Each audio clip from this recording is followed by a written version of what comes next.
और उदयपुर में सड़क हादसा हुआ। सड़क हादसे में 2 लोगों की मौत हो गई। हादसे में 10 से ज्यादा लोग घायल हुए। बस और ट्रेलर में ये भिड़ंत हुई थी। प्रसाद इलाके में सड़क हादसा हुआ। घायलों को उदयपुर ले जाया गया, वहां पर उनका इलाज जारी है।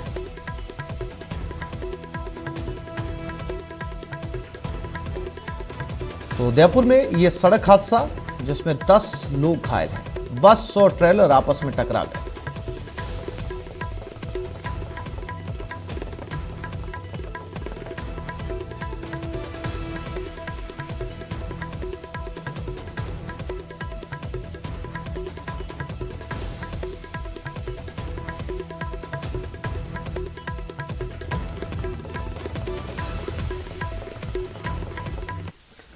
और नगरीय निकाय का रण है। 8 जिलों में 11 निकायों में उपचुनाव है। निकाय उपचुनाव के लिए वोटिंग जारी है। जयपुर, अलवर, बूंदी, जालोर में ये वोटिंग हो रही है। नागौर, राजसमंद, सिरोही, टोंक में भी वोटिंग चल रही है।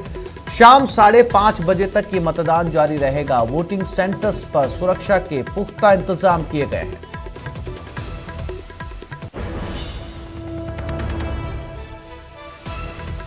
जयपुर, अलवर, बूंदी और जालोर में वोटिंग है। निकाय के ये उपचुनाव 8 जिलों के 11 निकायों में ये उपचुनाव चल रहे हैं। इस समय 5:30 बजे तक ये वोटिंग जारी रहेगी। जयपुर, अलवर, बूंदी, जालोर और नागौर, राजसमंद, सिरोही, टोंक में ये वोटिंग चल रही है। शाम 5:30 बजे तक ये मतदान किया जाएगा। लोग मतदान केंद्रों तक पहुंच रहे हैं।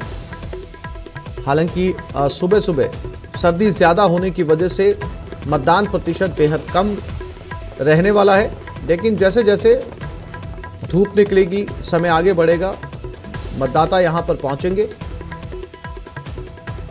ये तस्वीरें मतदान केंद्र से जहां पर लोग वोट देने के लिए पहुंच रहे हैं। 8 जिलों के 11 निकायों में ये उपचुनाव होने हैं और इसमें जयपुर हेरिटेज निगम के 2 वार्ड में भी वोटिंग इस समय चल रही है। अलवर, बूंदी, जालोर, जयपुर में वोटिंग इस समय जारी है। शाम 5:30 बजे तक चलेगी। नागौर, राजसमंद, सिरोही, टोंक में भी वोटिंग इस समय जारी है। ये मतदान केंद्र की तस्वीरें। जयपुर हेरिटेज निगम के 2 वार्डों में वोटिंग है। और इसी खबर पर हमारे साथ लवली वधवा जयपुर से और दौलत पारिक, प्रतीक सोलंकी और श्याम सुंदर बिश्नोई सिरोही से हमारे साथ जुड़ गए हैं। सबसे पहले रुक करते हैं लवली की तरफ, जयपुर से। लवली, क्या तस्वीरें, क्योंकि 2 हेरिटेज के वार्डों में भी इस समय चुनाव चल रहा है, क्या लोग इस समय वोटिंग के लिए पहुंच रहे हैं या सर्दी का असर देखा जा रहा है? लवली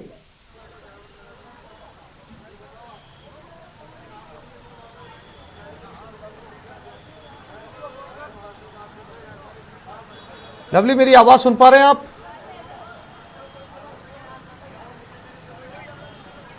बिल्कुल, मैं आपको सुन पा रहा हूं। करेंगे लवली से बात करने की हमारे साथ। जी जी लवली।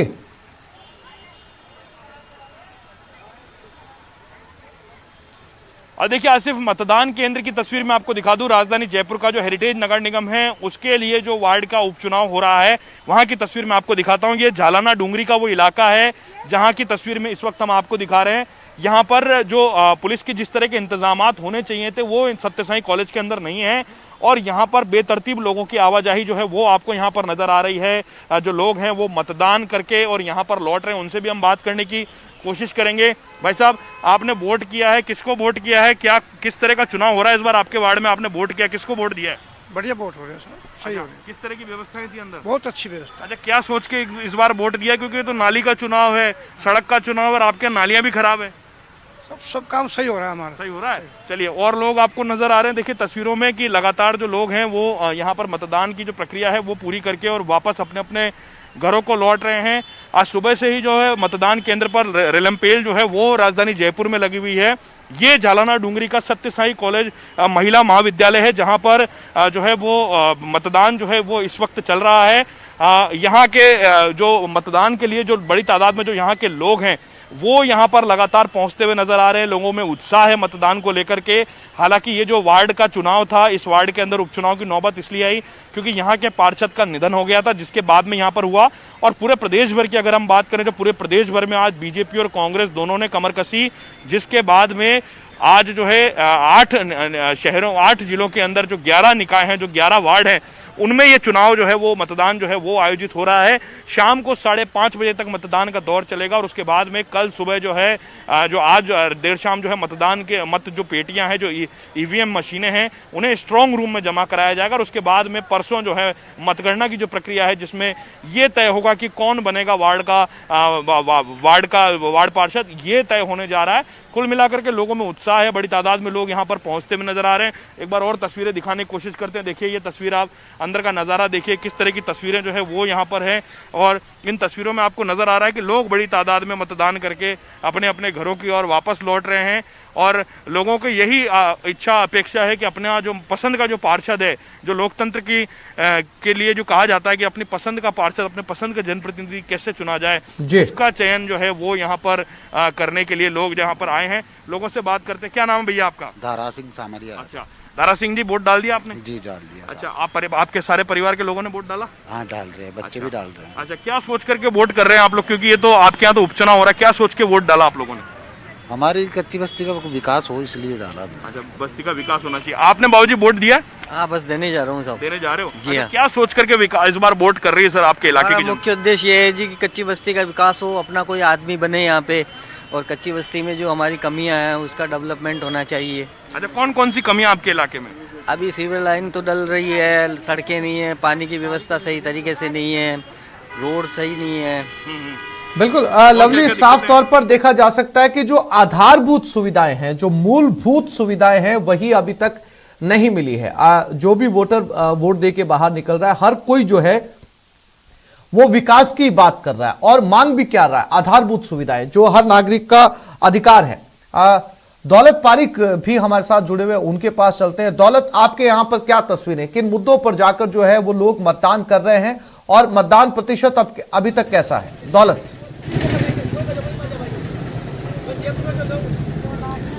देखिए, मैं आपको बताना चाहूंगा कि टोंक नगर परिषद के 2 वार्डों में उपचुनाव है और उपचुनाव की बात करें तो सुबह से ही मतदाताओं की भीड़ वो देखी जा रही है। नगर परिषद के चुनाव है तो मुद्दे जो वो स्थानीय मुद्दे हैं, सड़क, पानी और रोड को लेकर के मुद्दे हैं।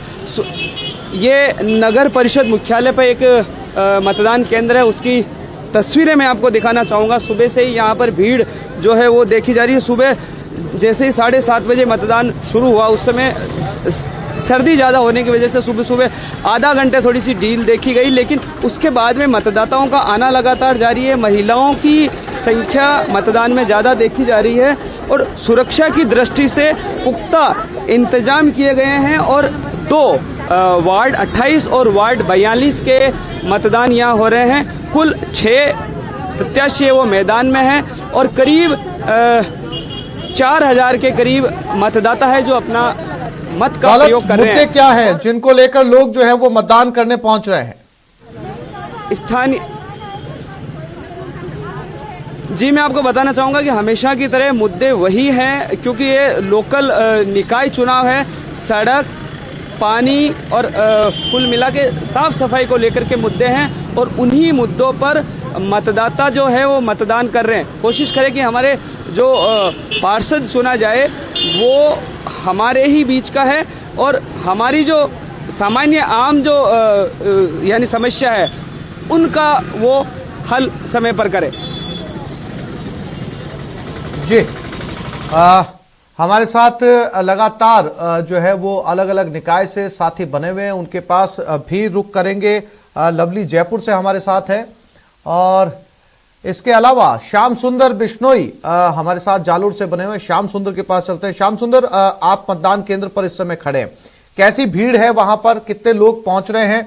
और जैसा कि बात है, स्थानीय मुद्दे यहां पर सबसे ज्यादा हावी रहते हैं और अभी तक जिन जगहों पर हमने बात की वही विकास की बातें, वही विकास के मुद्दे, वही सड़क, वही बिजली और वही पानी।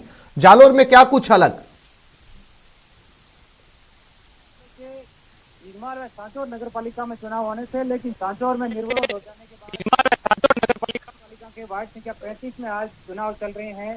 सवेरे से ही लोग यहाँ पहुंच रहे हैं, लेकिन सर्दी की वजह से अब जो मतदाता है अभी तक कम पहुंच रहे हैं, क्योंकि 5 से 6% ही अभी तक मतदान हुआ है 10 बजे तक। लेकिन प्रशासन की ओर से पूरी तरीके से मुस्तैदी से सामान संभाल रखी है और सवेरे से जो है मतदाताओं को प्रेरित किया, और ताकि जो भीड़ यहाँ पहुंच रही है स्थानीय मुद्दे प्राथमिकता के साथ है। हमारे साथ यहाँ के उपखंड अधिकारी है, उनसे बात करते हैं सर किस तरीके की व्यवस्थाएं और चुनाव को लेकर जो है मतदान भी शांतिपूर्ण चल रहा है। यहाँ एक ही वार्ड के चुनाव जहाँ में 2 कैंडिडेट हैं जो दोनों पार्टी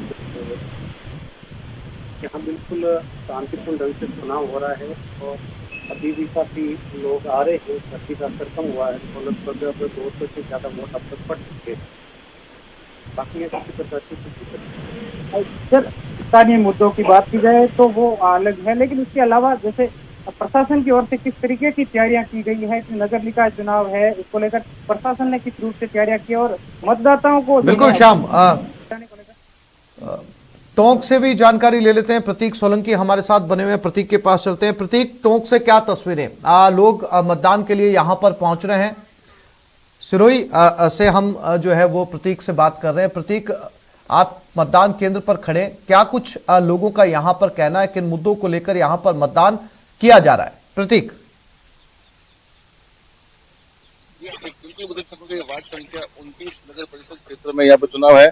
कांग्रेस और बीजेपी की सीधी टक्कर देखने को मिली है, लेकिन यहाँ पर जो देखा जाए पार्टी हावी नहीं है, यहाँ पर सिर्फ व्यक्तिगत मुद्दे हावी है। यहाँ पर जो नदी यानी कि नाली, पानी और लाइट को लेकर यहाँ पर जो है उन विकास के मुद्दों को लेकर जो है लोग यहाँ पर मतदान कर रहे हैं और अपने मत की आहुति करने के लिए कड़ाके की ठंड में लोग यहाँ पर आ रहे हैं। देखा जाए तो पीछे कई बुजुर्ग लोग भी है जो यहाँ पर आए हुए हैं, उनको ऑटो की सहायता से उनको लाया गया है और वो अपने मत की आहुति देने के लिए यहाँ पर आए। हाँ जी, आप ये बताएं कि इस बार जो वोट दे रहे हैं, किसको वोट दे रहे हैं और क्या मुद्दे हैं आपके? क्या कौन से मुद्दे पर वोट दे रहे हैं आप? मन तो नहीं दो नहीं, यानी कि साफ तौर से कहना है इनका कि कहीं ना कहीं देखा जाए तो ये जो है इस बार जो है विकास के मुद्दों पर इनकी वोट और मतदान जो करते हुए नजर आ रहे हैं। यहाँ पर देखा जाए तो अल सुबह से कड़ाके की ठंड में मतदान प्रतिशत तो कम रहा है, लेकिन जो लोग जो है यहाँ पर मतदाताओं का यहाँ पर आना जारी है। वहाँ आप लोग नजर बनाए रखिएगा, समय समय पर आपसे अपडेट लेते रहेंगे, चूंकि सुबह का समय है और मतदाता धीरे धीरे पहुंच रहे हैं और जैसे जैसे वक्त गुजरेगा मतदाताओं की संख्या यहाँ पर बढ़ेगी। आप चारों साथियों का बहुत शुक्रिया तमाम तस्वीरें दिखाने के लिए और जानकारी देने के लिए। मंत्री सुभाष गर्ग की तरफ रुख करते जो इस समय संबोधित कर रहे हैं।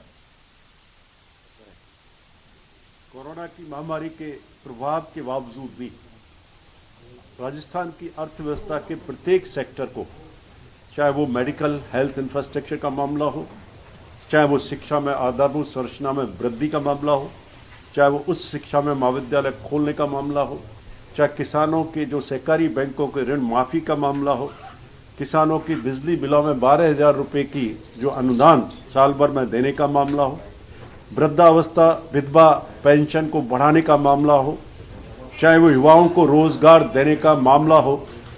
1 लाख लोगों को लगभग हम रोजगार दे चुके हैं सरकारी सेक्टर्स में।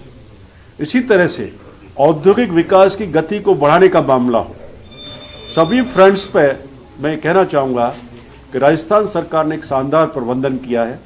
कितना भी केंद्र सरकार ने हमारे साथ विभेद किया, साधनों के आवंटन में, साधनों के वितरण में, एलोकेशन में, चाहे वो जीएसटी का कंपनसेशन का मामला हो, चाहे वो केंद्र द्वारा प्रवर्तित योजनाएं जो होती हैं जिसमें राज्यों का हिस्सा पहले 80 और 20% हुआ करता था, 90 या 10% हुआ करता था, उसको घटा करके 50-50 और 60-40 कर दिया। उन सब के बावजूद भी कुशल वित्तीय प्रबंधन करते हुए आम जन को राहत दी है, आम जन को कोई पीड़ा ना हो, इसके लिए सरकारी स्कीम्स का क्रियान्वयन किया है। चाहे जन घोषणा पत्र हमारा हो, उसके लगभग 85-87% हमने उन वादों को पूरा किया है। बजट घोषणाएं जो की गई 21-22 में, उसमें लगभग 70% बजट घोषणाएं पूरी की जा चुकी हैं और करोड़ों रुपए के, हजारों करोड़ रुपए के जो शिलान्यास और लोकार्पण माननीय मुख्यमंत्री जी के द्वारा 18 और 19 तारीख को जयपुर में किए गए राज्य स्तरीय समारोह के कार्यक्रम में और जिला स्तर पर विभिन्न प्रभारी मंत्रियों के माध्यम से कल मैंने भी करीब 9 करोड़ 70 लाख के कार्यों का लोकार्पण और शिलान्यास किया है। तो एक ऐसा विकास का मैं ये कहूँगा कि एक तरह से मैं कह सकता हूं कि जो पहिया है उसने तेज गति से चलाया है। कितने भी चुनौतियां हुई, कितने भी झंझावात हुए, कितने भी प्रॉब्लम्स बाधाएं पैदा की गई, उसके बावजूद भी राजस्थान में विकास का पहिया नहीं रुका है।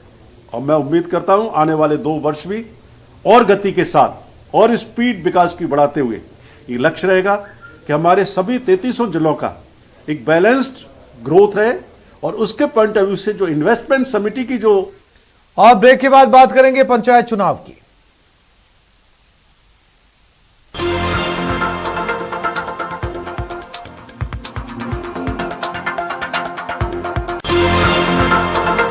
एक पर्सन की वजह से नहीं है।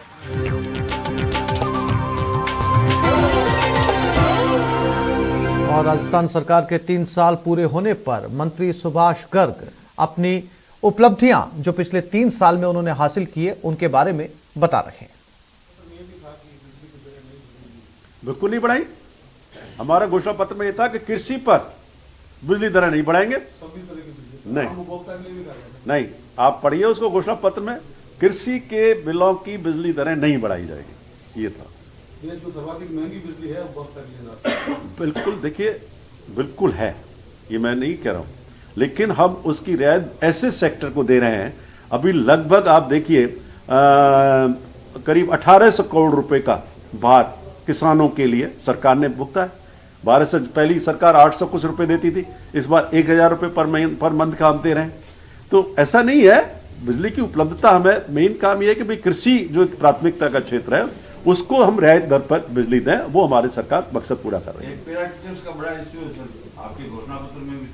बिल्कुल, देखिए 2 घोषणा पत्र में थे कि कॉन्ट्रैक्ट पर टेम्परेरी जो लोग काम कर रहे हैं उनकी सेवाओं को नियमितीकरण किया जाए, उसके लिए कैबिनेट ने अप्रूव कर दिया है और ड्राफ्ट का मसौदा तैयार हो रहा है। उनकी सेवाओं का भी अलग कैडर बनाया जाए। पैरा टीचर्स, बिल्कुल पैरा टीचर्स जो हैं उनकी भी समस्या का समाधान होने का है। पैरा टीचर्स, मदरसा टीचर्स, राजीव गांधी स्कूल के जो विद्यालय सहायक हैं उन सब का चल रहा है और आने वाले समय में इनका भी समाधान होगा। अभी 2 वर्ष है, इंतजार करिए। एजेंडा जन घोषणा पत्र 5 इयर्स के लिए होता है। अब धरने का खूब उनसे अपील कर ली है, बार बार मैं अपील करता हूं आपके माध्यम से, सरकार पर विश्वास रखें, सरकार के मुखिया हमारे मुख्यमंत्री पर विश्वास करें। हर कर्मचारी को, हर वर्ग को राहत दी है। ऐसा कोई, चाहे वो कर्मचारी वर्ग से पूछ लीजिए, अधिकारियों के वर्ग से पूछ लीजिए, कितने लोगों को प्रमोशन के एवेन्यूज खोले हैं। डीए केंद्र सरकार डिक्लेयर करती है, उस पहले शाम को यहां डिक्लेयर कर दिया जाता है। कितनी वेतन की विसंगतियां सरकार ने दूर की हैं, कितने लोगों को मतलब नौकरियां, आप देखिए किस सरकार ने प्रदेश का खाका खींच लीजिए, करीब करीब 1 लाख नौकरियां दी जा चुकी हैं और अभी 80,000 पाइपलाइन में है। 34,000 शिक्षकों की हम भर्ती करने जा रहे हैं, कंप्यूटर अन्वेषक की भर्ती 10,000 के करीब करने जा रहे हैं, मेडिकल में हम करने जा रहे हैं, विश्वविद्यालयों कॉलेज एजुकेशन में 1000 पदों की भर्ती चल रही है, 1000 का और सैंक्शन कर दिया गया है। आप देखिए कि जो प्रबंधन किसी भी एंगल से हम देखें, जी ने अभी एक वक्तव्य दिया, उसमें मीडिया को लेकर मखौल उड़ाया उन्होंने, आप जानकारी है आपके? नहीं, मखौल नहीं था, मैं मखौल नहीं कहूंगा, नहीं, मखौल नहीं। उन्होंने कहा कि मीडिया के लोगों की जो प्रॉब्लम्स हैं, खुराक की बात की उन्होंने, नहीं उनको हम खुराक दे देंगे, नहीं तो बीजेपी की खुराक का मतलब ये होता है कि जो न्यूज मैटर है, उनका मकसद था जो आपको छापने के लिए, बोलने के लिए सामग्री चाहिए, तो वो अच्छी खुराक वो राज्य स्तरीय सम्मेलन में, उनका पर्पस शायद गलत डिफाइन किया गया है कि जब तक आप इनको बुलाएंगे नहीं, अपनी बातें बताएंगे नहीं। आप सहमत हैं उनके वक्त? नहीं, मैं कह रहा हूं खुराक की बात कर रहा हूं। आज मैंने क्यों बुलाया आप लोगों को पीसी को, ये खुराक इससे मतलब है कि भाई हमारा जो प्रोग्राम है, हमारी जो पॉलिसीज हैं, हमारे जो हमने किया है उसको आपको बताएं। तो आपकी तो यही है, जितना ज्यादा आपको मिलेगा उतना ज्यादा छापोगे आप। खुराक से मतलब यहाँ अब मैं कह दिया आपको मिलेगा न्यूज सामग्री मिलेगी, प्रिंट सामग्री मिलेगी, नहीं, उसका यह है कि उनका मतलब ये था कि जैसे कि आपकी कुछ प्रॉब्लम। और पंचायत चुनाव की मतगणना आज कोटा, बारां, गंगानगर, करौली में काउंटिंग है। सुबह 11 बजे से काउंटिंग शुरू हो जाएगी। 4 जिलों में 3 चरणों में चुनाव हुआ था। काउंटिंग सेंटर पर पुलिस का कड़ा पहरा लगा दिया गया है। सेंटर की सीसीटीवी से मॉनिटरिंग की जा रही है। तो अभी कुछ ही देर बाद, लगभग आधे घंटे बाद काउंटिंग शुरू हो जाएगी। हर काउंटिंग सेंटर पर पुलिस का कड़ा पहरा लगाया गया है। सभी काउंटिंग सेंटर्स की सीसीटीवी के जरिए निगरानी की जा रही है।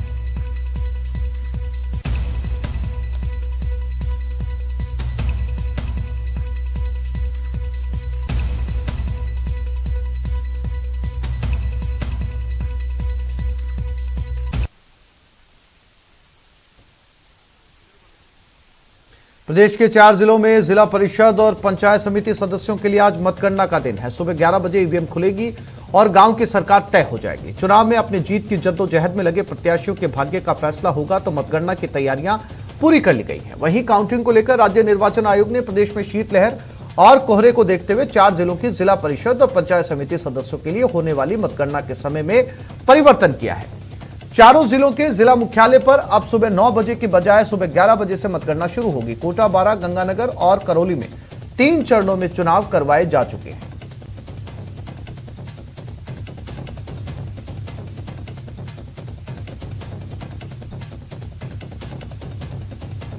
ये 4 जिले हैं जहां पर गांव की सरकार के लिए आज काउंटिंग का दिन है। 11 बजते ही मतदान केंद्र खुलेंगे जहां पर काउंटिंग होनी है और उसके बाद कुछ ही समय बाद काउंटिंग के इन चारों जिलों में नतीजे सामने आ जाएंगे।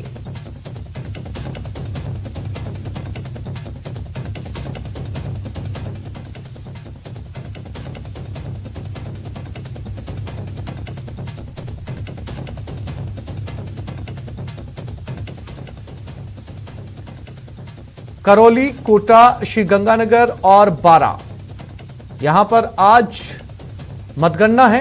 11 बजे मतगणना शुरू हो जाएगी और गांव में आज किसकी सरकार बनेगी इसका फैसला अब से कुछ घंटों बाद ही हो जाएगा। 106 जिला परिषद सदस्यों का आज फैसला होना है। 568 पंचायत समिति सदस्यों का फैसला होगा और 4 जिला प्रमुख, 4 उप जिला प्रमुख का भी आज फैसला होना है।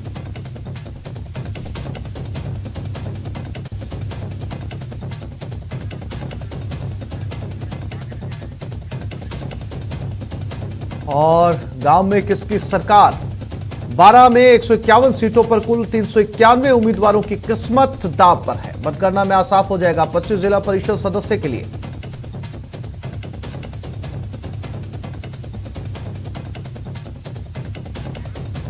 और इसी खबर पर ज्यादा जानकारी के लिए बात करते हैं हमारे संवाददाता बाबूलाल थायल के साथ। बाबूलाल, 11 बजते मतगणना शुरू हो जाएगी और इन 4 जिलों के अंदर चूंकि ये चुनाव गांव के लिहाज से बहुत महत्वपूर्ण है, जिला प्रमुख हो गए, उप जिला प्रमुख हो गए और प्रधान और उप प्रधान का फैसला होना है। किस तरह की तैयारियां हैं और जो संवेदनशील या फिर कहा जाए कि सभी मतगणना केंद्रों की जो सुरक्षा है वो सीसीटीवी से उन पर नजर भी रखी जा रही है। बाबूलाल जी देखिए, तमाम सुरक्षा इंतजामों के बीच आज मतगणना शुरू हो रही है कोटा, बारां, करौली और श्रीगंगानगर जिले में। तो कुल मिलाकर के बड़े बड़े दिग्गज हैं जो जिला प्रमुख के दावेदार भी हैं। पूर्व सांसद हैं शंकर पन्नू और कुलदीप इंदौरा, ये जिला प्रमुख श्रीगंगानगर के बन सकते हैं अगर वहां पर कांग्रेस को बहुमत मिला तो।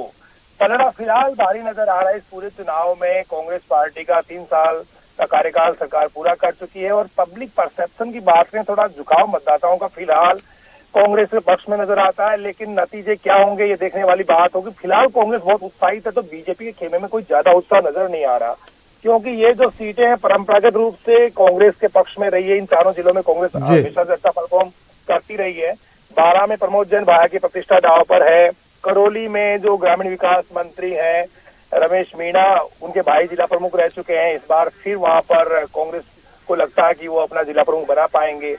तो कुल मिलाकर के देखा जाए जी बाबूलाल, 11 बजे मतगणना शुरू हो जाएगी और बहुत जल्द ये तस्वीर कुछ ही घंटों में साफ भी हो जाएगी। नजर बनाए रखिएगा, समय समय पर आपसे अपडेट लेते रहेंगे। फिलहाल तमाम जानकारी के लिए आपका धन्यवाद।